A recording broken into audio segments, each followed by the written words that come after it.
ሰው ቱቱ ብሎ ቆጥሮ 28 ሚሊዮን ዶላር አውጥቶ ሞቱን ሲገዛ አይታችሁ ታውቃላችሁ? በእርግጠኝነት ሰምታችሁም አይታችሁም አታውቁም። በዛሬ ቪዲዮ ግን ታያላችሁ። ታሪኩ የሚጀምረው በዚህ ሰውዬ ነው። ስሙ ስታክሰን ይባላል። ስታክተን ፓይለት ነው፣ ኢንጂነርም ነው። ግን ደግሞ ከዚህ ውጪ ወጣ ያሉ ነገሮችን መሞከር ይፈልጋል። ምድር ላይም ያልታዩ ያልተጎበኙ ግን መታየት አለባቸው ብሎ የሚያስባቸው ቦታዎች በሰማይ ውሃ ውስጥም ማየት ይፈልጋል። እየበረረ ፓይለት ሆኖ ሰብመሪን ጀልባዎች አሉ ወደ ውስጥ የሚገቡ እነሱን እየተከራየ ስንት ድረስ እየገባ ውሃውን ያያል። ታዲያም ተከራይቶ ይህን ሰብመሪን ውስጥ ገብቶ ውሃውን ኤክስፕሎር እያደረገ እያየ የጎበኘ ባለበት ሰዓት ሁለት ነገር ታዘበ። አንደኛው ብዙም የሚያከራዩ ሰዎች የሉም። ሰብመሪን ውሃ ውስጥ ገብታችሁ እንድታዩ መዋኘት ሳይሆን እንድታዩ ቁጭ ብላችሁ ማለት ነው። ሰብመሪን ጀልባዎች ለማታውቁ ውስጣቸው ቁጭ ብላችሁ ውሃ ስምጥ ውስጥ ገብተው የሚያንቀሳቅሷችሁ ናቸው ሰብመሪኖች። ታዲያም እኚህ ሰብመሪን አከራይ ሰዎች ትንሽ ናቸው። እሱን ታዘበ። ለምን እኔ ማከራየት አልጀምርም እያመረትኩ አለ። ምክንያቱም ኢንጂነር ስለሆነ። ይህን ሀሳብም አስቦ አላቆሙም። 2009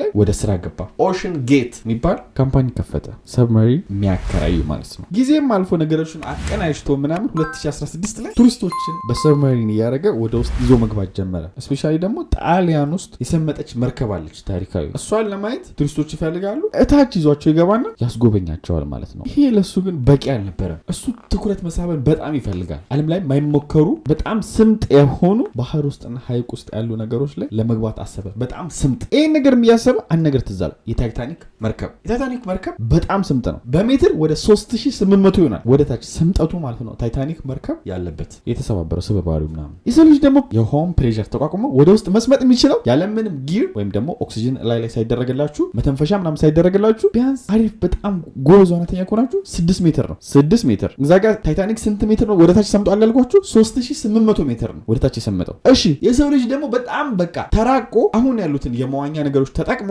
ኦክሲጅን ምናምን ተደርጎለት በጣም በቃ መስመጥ የሚችለው 30 ሜትር ነው። በሰብመሪን ምናምን ሳይሆን በቃ ልዋኝ ብላችሁ እናንተ ወደ ውስጥ መግባት የምትችሉት 30 ሜትር ነው። እንዴና እኔ ወደ ታች ብገባ ምን ይዘኛል ኦክሲጅን ካለኝ ካላችሁ ፕሬሸር የሚባል ነገር አለ። በሰመጣችሁ ቁጥር እላያችሁ ላይ እንደ ሸክም ነው የሚሆነው ውሃው። 1 ሜትር ወደ ታች ዝቅ ስትሉ ውሃ ውስጥ የ1 ሜትር የሚያክል ግፊት አለው ወደ ታች ይጫናቸዋል። 5 ሜትር ስትሉ 5 ሜትር ያክል ከላያችሁ ሸክም ነው የተሸከማችሁት። ግፊት አለው። ይሄውን በቀላሉ መንገድ ሳስረዳችሁ ነው ጊዜ ለመቆጠብ ማለት ነው። በሚገባችሁ እየሰመጣችሁ በመጣችሁ ቁጥር እላያችሁ ላይ ሸክም ነው የሚበዛው። ውሃውን እንደ መሸከም በሉት ፕሬሸር ወይም ደግሞ ግፊቱ ማለት ነው። እና አቅም በጣም ይፈልጋል ለመስመጥ። ስለዚህ ይህ የሰው ልጅ ደግሞ አቅም የለውም ይሄ ነገር ለመሸከም። ሰው ልጅ ብቻ አይደለም አሳዎች እንኳን መዋኘት የሚችሉበት ገደብ አላቸው። እንደ ልባቸው ዝም ብለው ወደ ታች አይገቡ። ስለዚህ ታይታኒክ ደግሞ 3.8 ኪሎ ሜትር ነው ብያቸዋለሁ፣ ወይም ደግሞ 3800 ሜትር ነው ብያቸዋለሁ እዛ ለመድረስ። ስለዚህ ይሄንን ግፊት ለመቋቋም ምን ያስፈልጋል?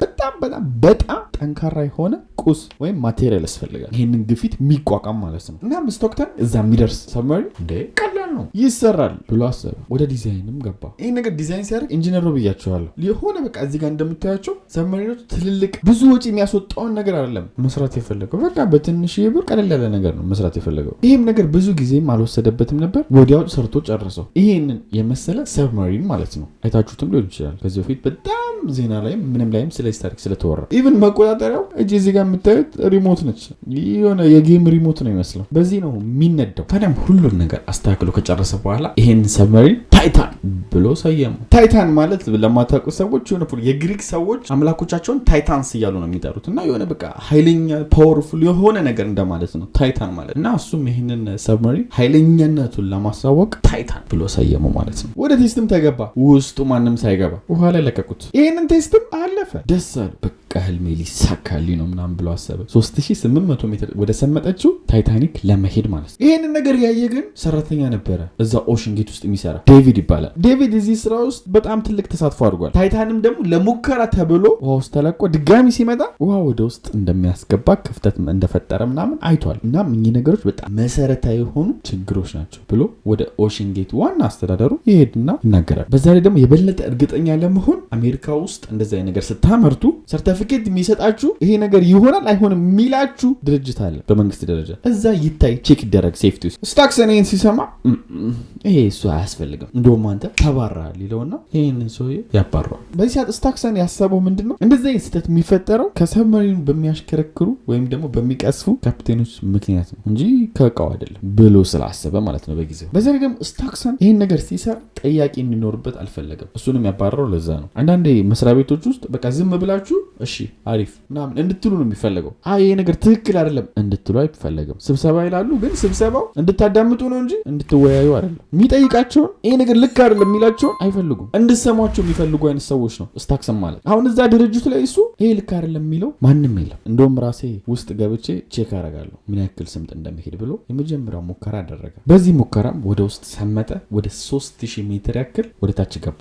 ልክ ግን 3000 ላይ ሲደርስ ምን ተፈጠረ? ኮኔክሽን ተቋረጠ። ላዩ ላይ ያለው ኔትወርክ ከ3000 ሜትር በኋላ ማስተላለፍ አቆመ ከውጨኛ አካላቶች ጋር። እሱ ብቻውን ውስጥ ሆኖ በዚህ ሰዓት ስታክሰን ያደረገው ምንድነው? ወደ ላይ ይወጣል። ወደ ላይ ይወጣ ባለበት ሰዓት ደግሞ ኔትወርኩ ኮኔክት ይሆንና ድጋሚ ከክሩ ጋር ወይም እዛ ከቀሩት ሰራተኞች ጋር ኮኔክሽኑ ይሰራል። እናም ይመለሳል ወደ ላይ። ከዛ ይቀውጠዋል። አሳካ ነው። ታይታን እስከ 3000 ሜትር ሄዷል። ድንቅ ነው። ምን ብያችሁ ነበር ምናምን ብሎ ሰለብሬት አደረጉ። በቃ ጨፈሩ በዚች ሰብመሪን ማለት። ምክንያቱም ያሰቡት እዚህ ጋር ምንድነው በቃ 3000 ሜትር ሄዷል፣ ሴፍ ነው፣ ምንም አይሆንም ብሎ ነው ያሰቡት። ይሄ ትልቅ ስህተት ነው። ጊዜያቶችም አለፉ። ተቋረጠው ኮኔክሽን ምናምን ቦዘር አላረጋቸውም። በቃ ምንም አረበሻቸው። እንደ ተራ ነገር ነው ያዩት። ምክንያቱም ጠያቂ የለም። እቺ ነገር እናስተካክላት ለምንድን የጠፋችው የሚል የለም። በቃ በዛው ሁኔታ ተቀጠለ። 2021 ላይ ደግሞ ታይታን ለቱሪስቶች ክፍት ሆኖ መስራት ጀመረ እና ታይታኒክ ጋር መሄድ ጀመረ። በጣም ደግሞ ለመሄድ ትንሹ ብር የምትከፍሉት $250,000 በእኛ ወደ 20 ምናምን ሚሊዮን ብር። በነገራችን ላይ በአንዴ ስትሄድ እቺ ሰብመሪን ስታያት ፎቶ ላይ ምናምን ትንሽ ልትመስል ትችላለች። 13 ሰው መያዝ ትችላለች።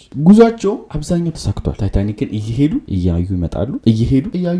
ግን የኮኔክሽኑ ወይም ደግሞ የሬዲዮ ነገር አልተፈታም። ከ3000 ሜትር በኋላ ግንኙነታችሁ ያቆማል። ወደታች ስገቡ ማለት ነው። ከላይ ካለው ቲም ጋር ከኦፕሬሽኑ ጋር እስካሁን የተፈታ ነገር አለ። እሱ ብቻ አይደለም። በነገራችን ወደ 115-16 ምናምን የሚሆን ችግሮች አሉበት። እንደ ኢሹ የተነሱበት ነገሮች አሉ እዚህ ታይታን የሚባል ሰብመሪን ላይ። ምንም እንኳን ታይታኒክ ጋር እየሄደ ቢመጣም ችግሮቹ ግን ብዙ ናቸው። ኢቭን የሆነ ሰዓት ምን ተፈጥሯል? ተጓዦቹ እታች ወርደው 27 ሰዓት ቆይተዋል። በምን ምክንያት? ባትሪውን ጨርሶ ከዛ ራሱን ሪቻርጅ አድርጎ ነው ድጋሚ የተመለሰው እና ብዙ ነገሩ ሴፍ አይደለም። ይህን ነገርም ለማድረግ አስቡት ስንት ሚሊዮን ከፍላችሁ። ጊዜውም አሁን 2023 ሆኗል። እስካሁንም እቺ ሰብመሪን አገልግሎት እየሰጠች ነው። 2023 ላይ ደግሞ የበለጠ ምን ተፈጠረ? በቃ በሰዎች ዘንድ ትኩረት አገኘች። ለስቶክተን ደግሞ ይሄ በጣም አሪፍ ነገር ነው። ትኩረቱን የሚፈልገዋል። አዲስ ከስተመርም ይመጣለታል። ደስ ብሎታል። ግን ይሄ ነው ችግር የተፈጠረው። አዲስ ከስተመር መጡ። 5 ከስተመሮች። ከ5ቱ ግን 4ቱ ብቻ ለመሄድ ይመረጣሉ። ታይታን ሰብመሪን እንደነገርኳችሁ 13 ሰው ትችላለች ብያችሁ ነበር። እኚህ ግን የመጡት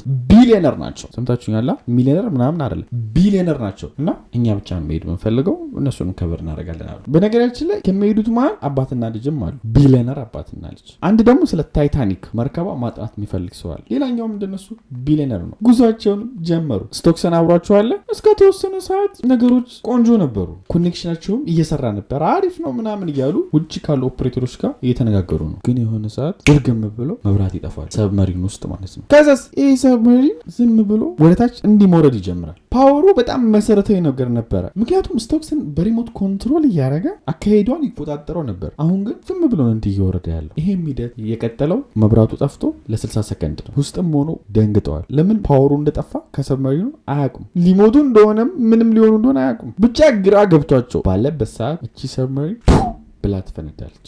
ግፊቱን መቋቋም አቅቷት ማለት ነው። ለግሷ ስፈነዳ ውስጥ ያሉ ሰዎች በጣም ስምጥ ስለነበሩ ቅድም ምን ብያችሁ ነበር? 6 ሜትርም ዝቅ ስትሉ የ6 ሜትሩ እንደመሸከም በሉት ውሃውን አላልኳችሁ? እነሱ ደግሞ 3000 ምናምን ሜትር ሄደዋል። የ3000 ምናምን ግፊት መቋቋም እንዲቆማቸዋል እንዲህ ነው የሚያደርጋችሁ። እላያችሁ ላይ ፎቅ ሲደረመስ ማለት ነው። በቃ ወደ ጎን ምናምን አይደለም ፎቁ የሚደረመሰው፣ እንዲህ ወደ ታች ነው የሚወርድባችሁ። የሰው ልጅ አይደለም አሳ ራሱ አይችልም እዛ ድረስ ጥልቅ መግባት እና ምን እንደተፈጠረባቸው ምናምን ብለው የሆነ ተሰምቷቸው ወይ እንደዚህ ምናምን አሟቸው ምናምን አይደለም የሞቱት። ሳያውቁት ነው እነሱ በሚሊ ሰከንድ ውስጥ ጧ ብለው የሞቱት ማለት ነው። አባትና ልጅ እንዲሁም ስታክሰን ሌሎችም ሚሊዮነርና ቢሊዮነሮች እዛ ውስጥ አጠቃላይ 5 ነበሩ ከስታክሰን ጋር ሞቱ ማለት ነው። ይሄ ነገር ከተፈጠረ ከብዙ ወራቶች በኋላ ሰብመሪኗ እታች መሬት ላይ ተገኘች። እሱንም በሰው አይደለም የተገኘው። ወደ ታች ገብተው መቅረጽ የሚችሉ ሮቦቶች አሉ። በእነሱ ነው የተገኘው። ይሄም ትክክለኛ ቪዲዮ ነው እዚህ ጋር የምታዩት። የ5ቱ ሰዎች ደግሞ ምንም አይነት ሬሳም ሆነ ምናቸውም አልተገኘም። የዛሬ እውነተኛ ታሪካችን ይህን ይመስላል። እስካሁን ላይክ ካላደረጋችሁ ቆንጆ ላይክ እፈልጋለሁ። አንድ 12000 ምናምን ላይክ እፈልጋለሁ። በሪሞትም በምንም አድርጋችሁ። በቀጣይ ቪዲዮ እንገናኛለን። ወዳችኋለሁ። ባይ